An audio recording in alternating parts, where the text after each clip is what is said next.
विधान।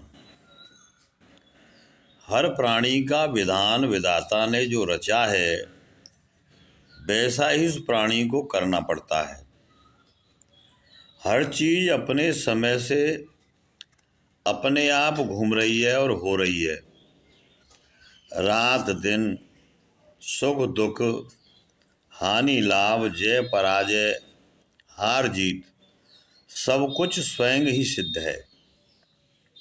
जो जैसा भी है वह सब सही है। कुदरत के नियम सदा ही सनातन हैं।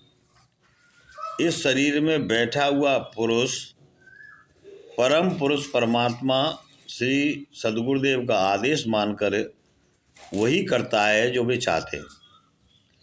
उनकी लीला का रहस्य अपरंपार है।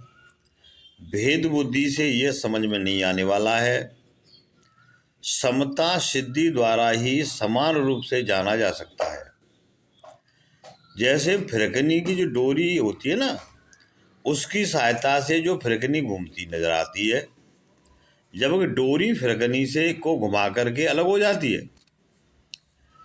जैसे घड़ी चाबी भरकर चलती दिखाई देती है और जितनी चाबी भरी होती है उतनी घूम पाती है।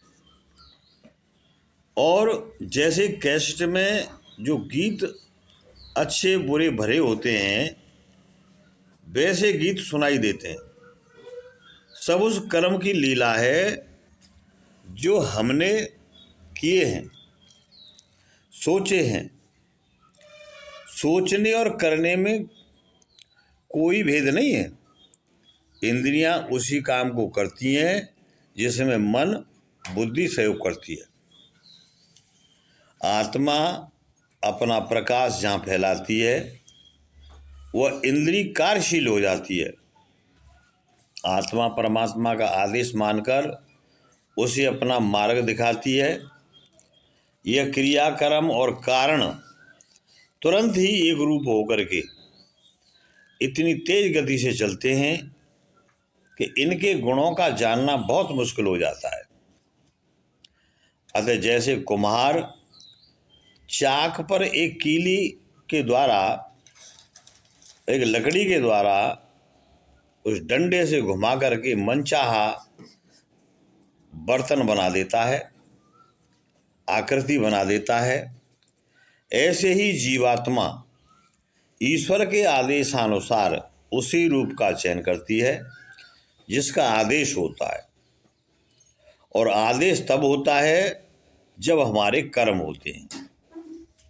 हमारे कर्म ही लौट करके एक विधान का रूप धारण करते हैं और वही होता है जो कहा जाता है। चलते फिरते लोगों को देख करके ईश्वर की लीला का बोध होता है।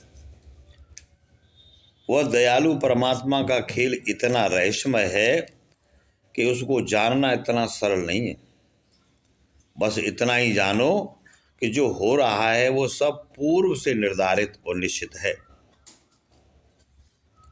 अच्छा बुरा, ऊंचा नीचा, छोटा बड़ा, जो कुछ भी है सब एक सनातन नियम के अनुसार गुजर रहा है।